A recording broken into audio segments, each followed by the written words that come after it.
A Baixa Lisboeta acordava preguiçosa, o sol de maio a dourar timidamente os edifícios pombalinos, o aroma a café e pastel de nata a pairar nas ruas ainda úmidas da rega matinal.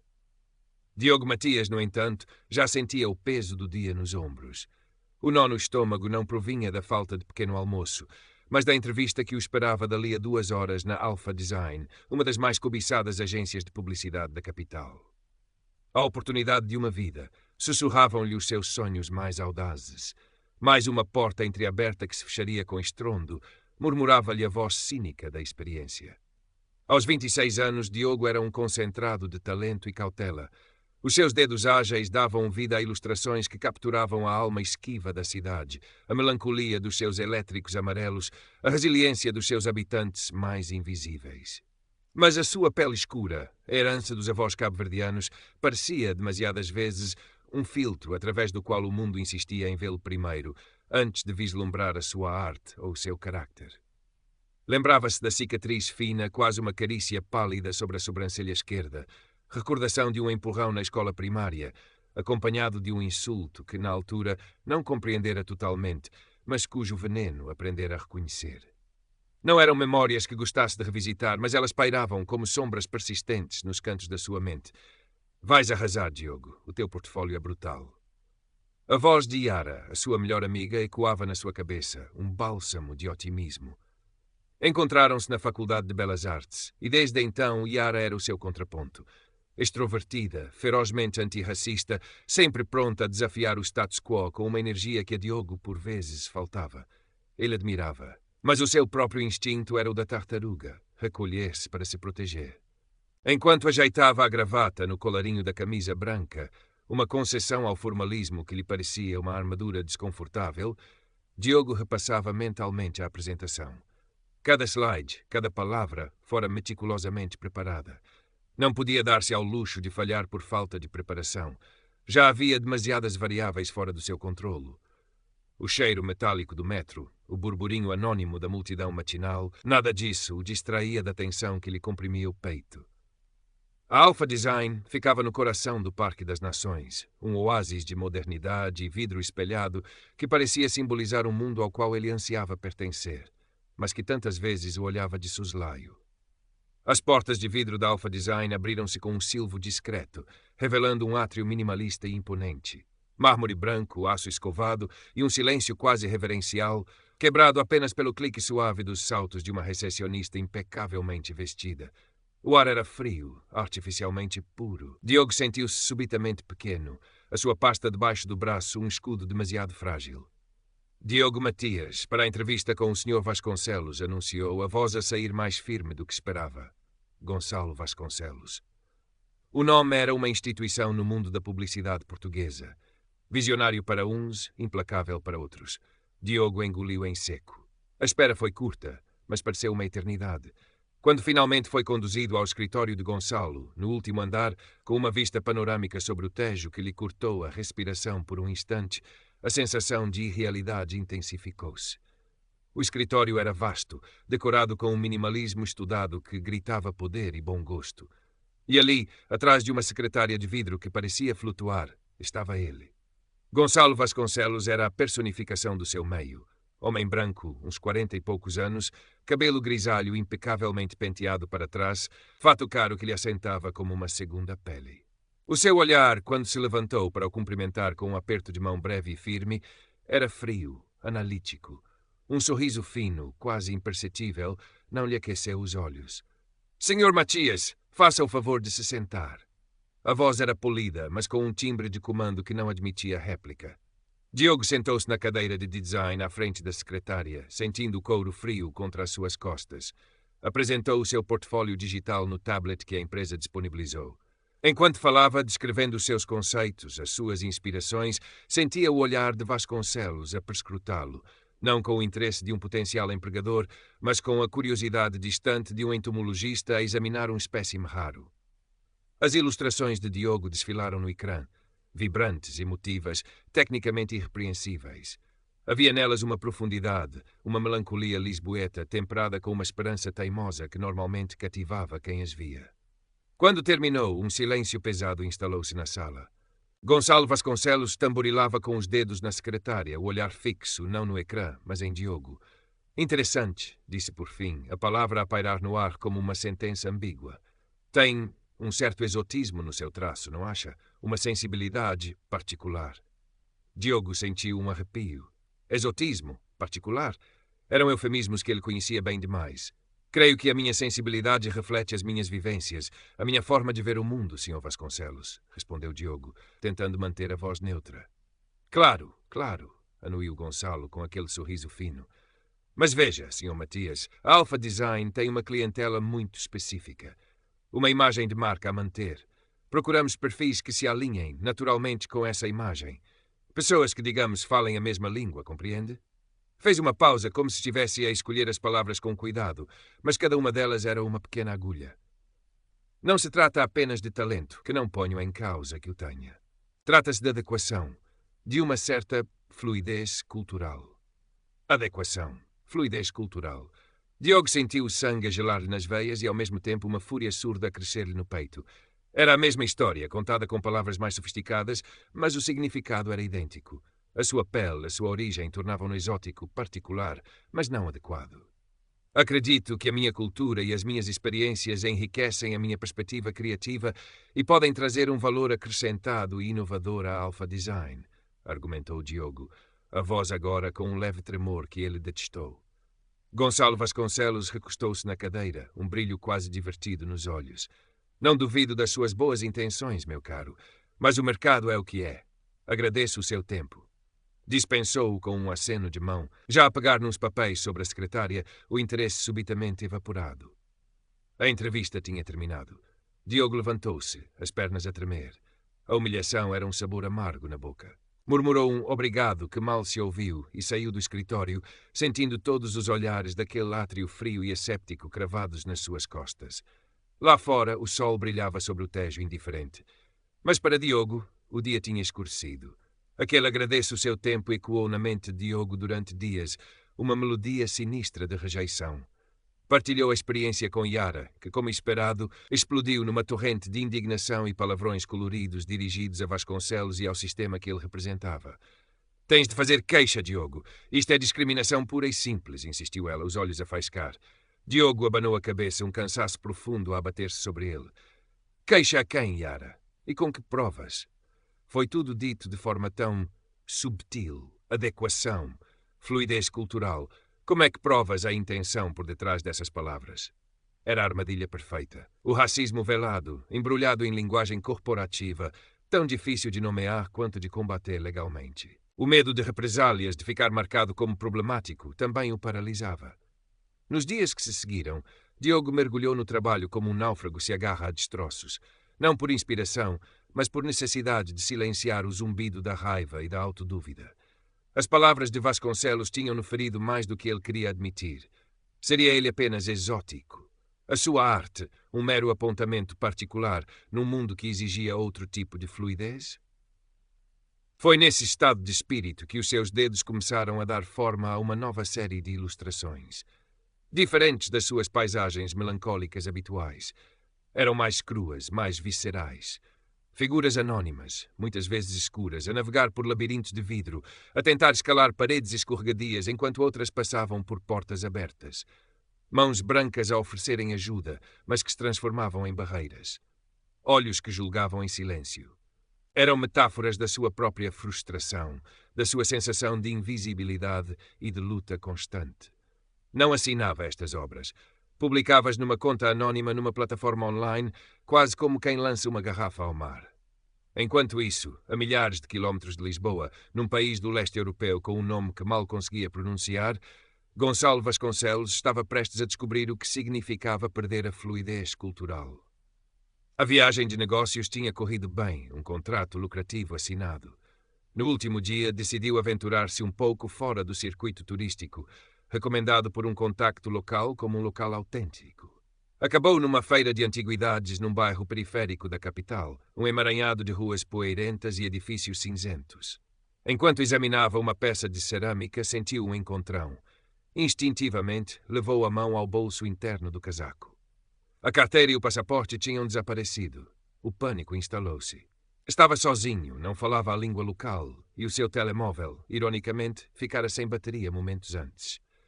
Dirigiu-se a 2 polícias que patrulhavam a feira, tentando explicar a situação numa mistura de inglês rudimentar e gestos.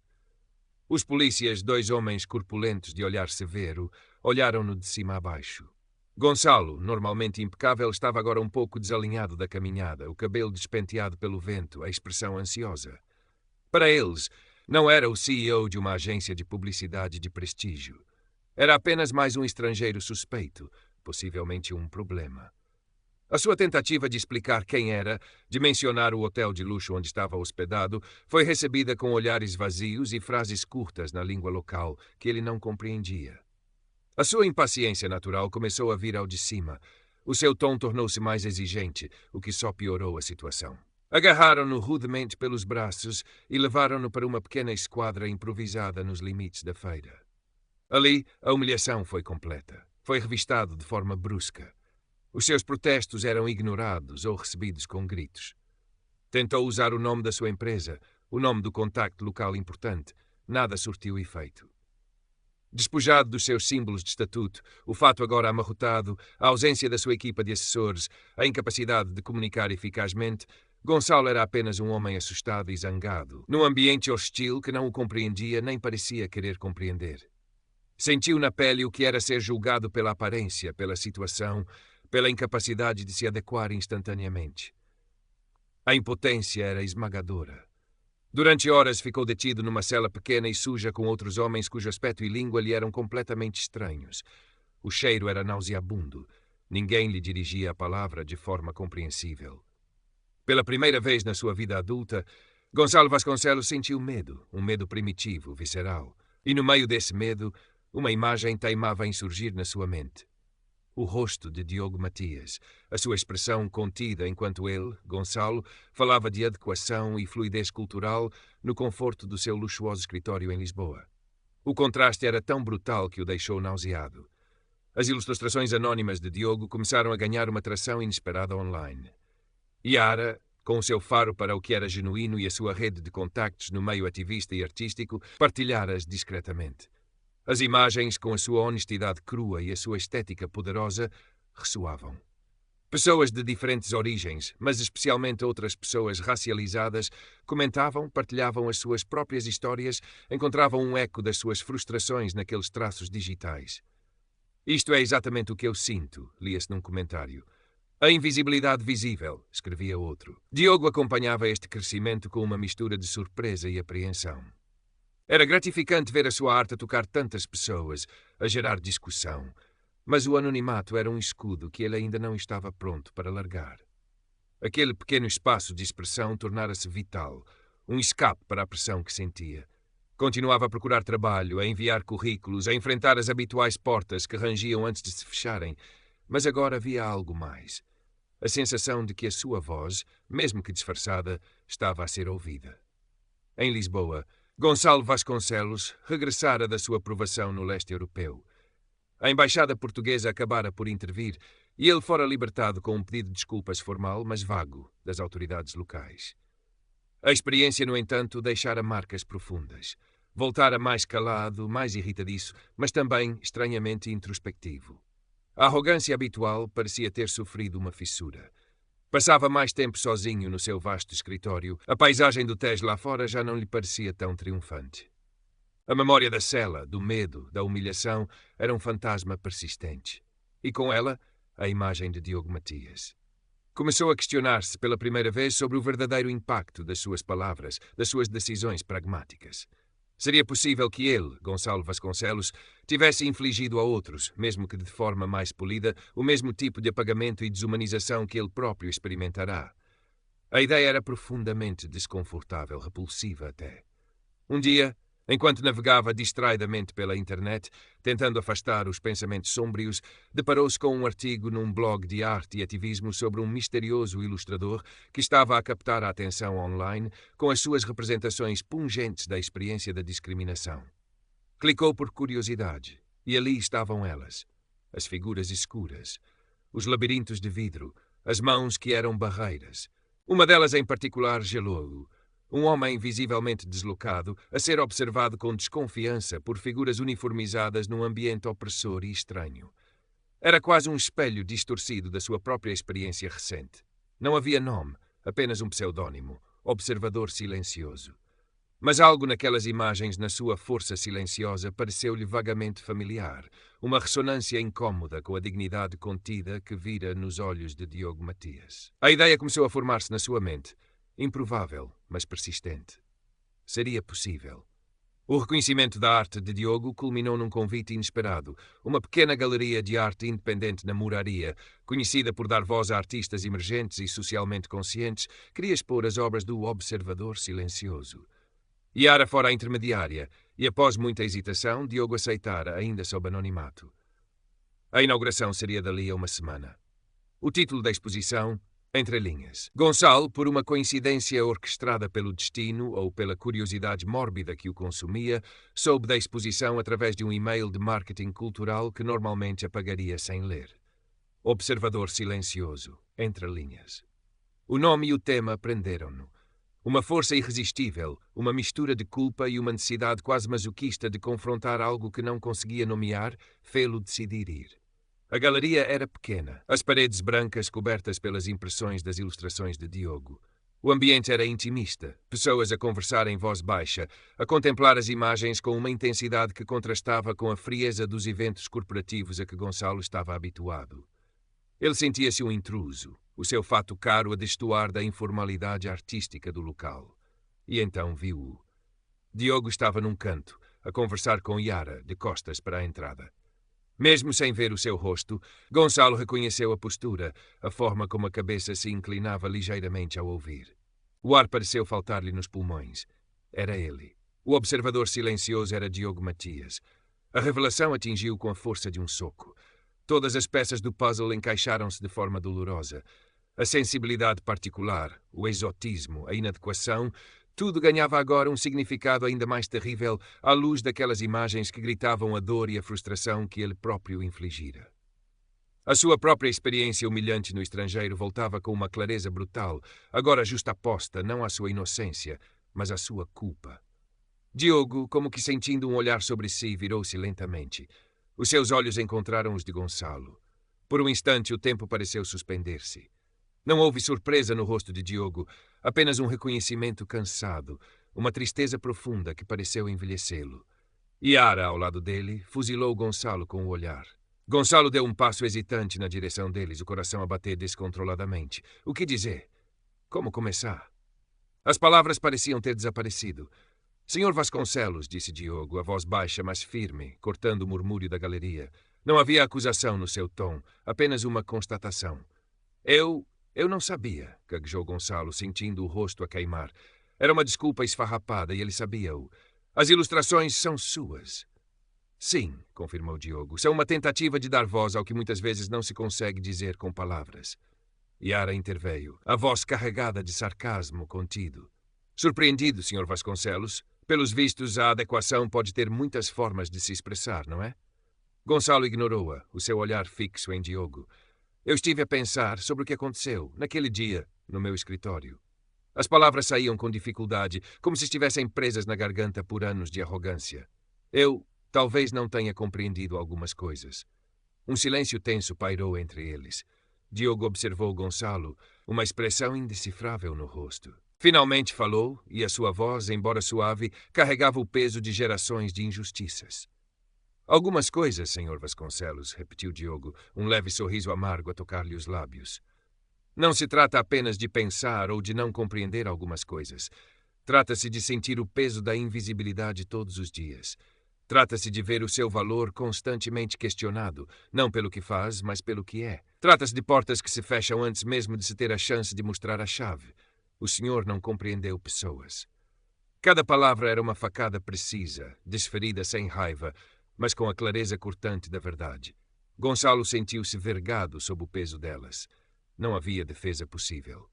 A sua experiência no estrangeiro, por mais assustadora que tivesse sido, fora um incidente isolado, um desvio da sua norma de privilégio. Para Diogo e para tantos outros como ele, aquela sensação de não pertença, de ser julgado à partida, era a norma. Não houve pedido de desculpas explícito por parte de Gonçalo naquela noite. Nem Diogo o esperava ou o teria aceito facilmente. Mas algo se partira em Gonçalo, uma fachada de certezas que se estilhaçara. Ele apenas assentiu lentamente, o olhar perdido, e afastou-se, deixando Diogo e Yara no meio da sua exposição, rodeados pela sua arte que agora falava mais alto do que qualquer palavra. A exposição entre linhas foi um sucesso modesto, mas significativo. Gerou debate, abriu conversas. Mais importante, deu a Diogo um novo sentido de propósito. Não voltou a Alpha Design, nem Gonçalo lhe o pediu. Mas outras portas, mais pequenas, talvez menos vistosas, começaram a abrir-se. Convites para colaborar em projetos com uma maior consciência social, workshops onde podia partilhar a sua técnica e a sua visão. A sua arte, nascida da dor e da frustração, tornara-se a sua mais poderosa ferramenta de afirmação. Continuava a ser uma luta, a fadiga de batalha por vezes regressava, mas agora Diogo sabia que a sua voz e a sua pele não eram impedimentos, mas sim parte integrante da sua força criativa e da sua humanidade. Gonçalo Vasconcelos não se transformou da noite para o dia num santo padroeiro da igualdade racial. Seria ingênuo esperar tal coisa. Mas a fenda na sua armadura de privilégio era real. Começou a observar o mundo à sua volta com olhos diferentes, a questionar as suas próprias suposições e as da sua classe. Houve quem notasse a mudança, uma hesitação antes de julgar, um interesse genuíno em ouvir perspectivas diferentes, uma cautela nova nas suas palavras. Implementou algumas mudanças discretas na política de recrutamento da Alpha Design, incentivando um olhar mais atento a portfólios não convencionais. Eram passos pequenos, quase imperceptíveis para o mundo exterior, mas para ele representavam um terremoto interno. O caminho seria longo e talvez nunca chegasse a uma redenção completa, mas a semente da dúvida, da empatia desconfortável, fora plantada. Por vezes, sozinho no seu escritório, abria o link para o artigo sobre o observador silencioso e olhava para as ilustrações de Diogo, um lembrete silencioso da sua própria cegueira e da coragem de quem ousa dar voz ao invisível. Yara continuou a ser a aliada incansável de Diogo, celebrando